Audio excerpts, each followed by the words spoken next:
ವಿಚಾರದಲ್ಲಿ ಇನ್ನೂ ಕೂಡ ಕೆಲವೊಂದು ಲೇಟ್ ಆಗ್ತಾ ಇದೆ, ಇದನ್ನು ಎಕ್ಸ್ಟೆಂಡ್ ಮಾಡೋದು ಯಾಕಂದರೆ ನಾರ್ತ್ ಕರ್ನಾಟಕದಲ್ಲಿ ಕೆಲವು ಜಿಲ್ಲೆಗಳಲ್ಲಿ ಕಡಿಮೆ ಆಗಿದೆ. ನಾರ್ತ್ ಕರ್ನಾಟಕ ಕೆಲವು ಜಿಲ್ಲೆಗಳಲ್ಲಿ ಪರ್ಸೆಂಟೇಜ್ ಕಡಿಮೆ ಇದೆ. ಎಲ್ಲ ಕಡೆ ಯಾರು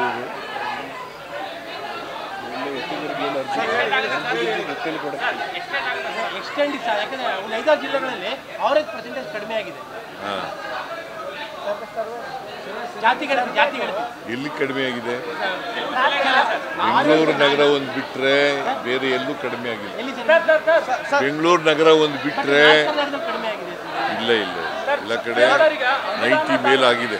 ಅನುದಾನ ತಾರತಮ್ಯ ಆಗ್ತಾ ಇದೆ ಅಂತ ಹೇಳಿ MLA ಶ್ರೀನಾಥ್ಪುರ MLA ಅವರು ಹೈಕೋರ್ಟ್ ರಿಟ್ ಹೋಗಿದ್ದಾರೆ. MLAಗಳಿಗೆ ಅನುದಾನ ಕೊಡೋದ್ರಲ್ಲಿ ತಾರತಮ್ಯ ಮಾಡ್ತಾ ಇದೆ ಗೌರ್ಮೆಂಟ್ ಅಂತ ಹೇಳಿ ಹೈಕೋರ್ಟ್ಗೆ ರಿಟ್ ಹೋಗಿದ್ದಾರೆ MLA.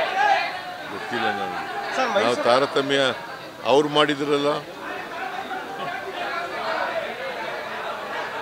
JDS ನಲ್ಲಿ ಇದ್ರಲ್ಲ ಅವರು ನಮ್ಮ MLAಗಳಿಗೆಲ್ಲ ಇದು ಕೊಟ್ಟಿದ್ರ, ಅನುದಾನ ಕೊಟ್ಟಿದ್ರ? ಅದೇ ರಿಪೀಟ್ ಆಗ್ತಿದೆ ಅಂತ ರಿಪೀಟ್ ಮಾಡಬೇಕು ಅಂತೆಲ್ಲ, ಕರ್ನಾಟಕ ಸರ್ವತೋಮುಖವಾಗಿ ಮಾಡಬೇಕು. ಅವ್ರಿಗೂ ಕೊಡ್ತೀವಿ, ಇವ್ರಿಗೂ ಕೊಡ್ತೀವಿ. ಮೈಸೂರಲ್ಲಿ ಕ್ರೈಮ್ ಜಾಸ್ತಿ ಆಗ್ತದೆ ಸರ್, ಆಡಾಗಲೇ ಕೊಲೆ ಆಗೋದು, ರೇಪ್ ಆಗೋದೆಲ್ಲ ಆಗ್ತದೆ. ಸರ್ ಆ ಬಾಲಕಿಗೆ ಇಲ್ಲೂ ಕೂಡ ಪರಿಹಾರ ಸರ್ಕಾರದಲ್ಲಿ ಘೋಷಣೆ ಆಗಿಲ್ಲ ಸರ್. ನೋಡ್ತೀನಿ ನಾನು ಇವತ್ತು.